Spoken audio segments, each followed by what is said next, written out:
মানে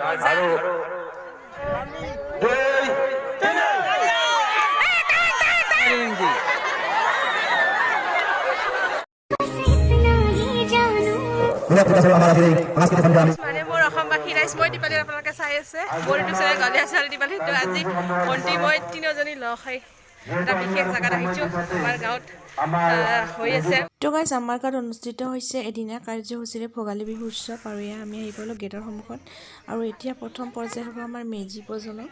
মেজিটো জ্বলাই দিয়া হ'ব আৰু ইয়াত সকলোবোৰ ৰাইজৰ মানুহ গোট খাই আহি আছে আৰু এতিয়া প্ৰস্তুতি চলাই আছে।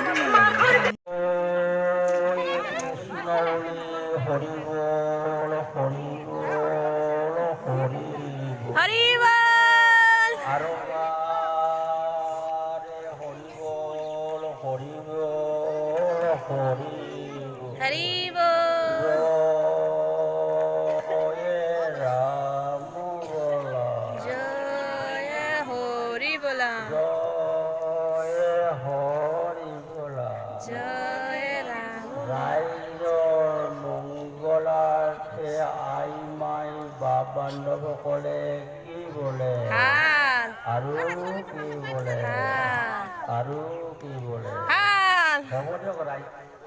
মানে ভাল চিন্তা তো গাইজ এতিয়া আমাৰ মেজিটো জ্বলাই দিয়া হ'ব। পূজা কৰি আছে, পূজাখিনি হ'লে আৰু 3 পাক ঘূৰি কিনে মেজিটো জ্বলাই দিয়া হ'ব। ইয়াক ঘূৰি আছে সকলো ৰাইজে আৰু এইবাৰ 3 পাক ঘূৰা হোৱাৰ পিছত আমাৰ মেজিটো জ্বলাই দিব আমাৰ বিশিষ্ট ভাগৱত পাঠ কৰা ককাজনে।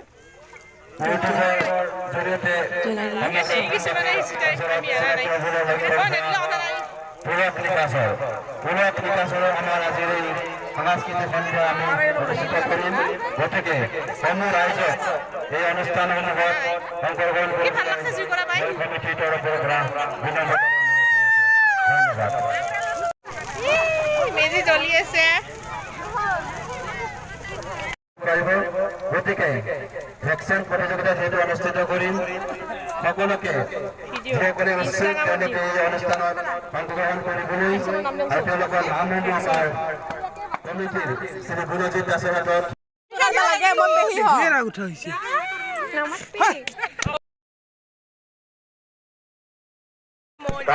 আৰু খেল ধেমালিৰ ভিতৰত টেকেলি বনা এয়া লাৰু পিঠা।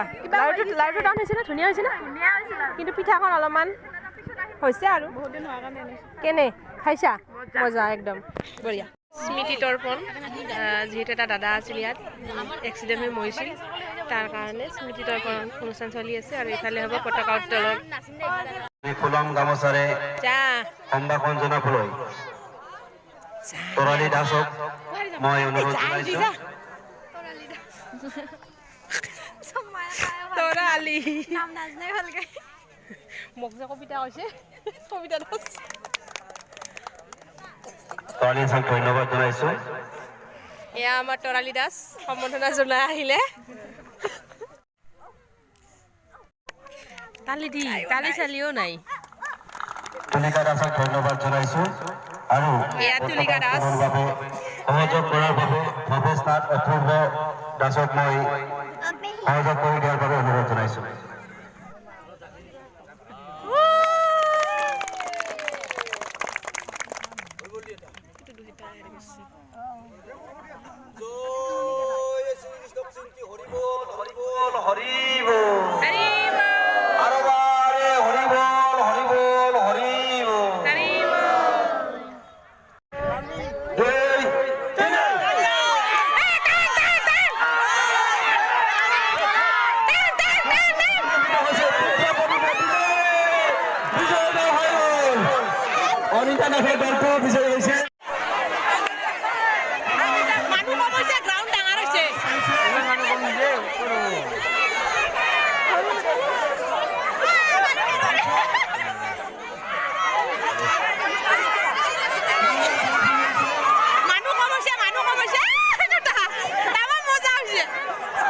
দিনটোতে ধৰবা পাৰবেন হয় নাকি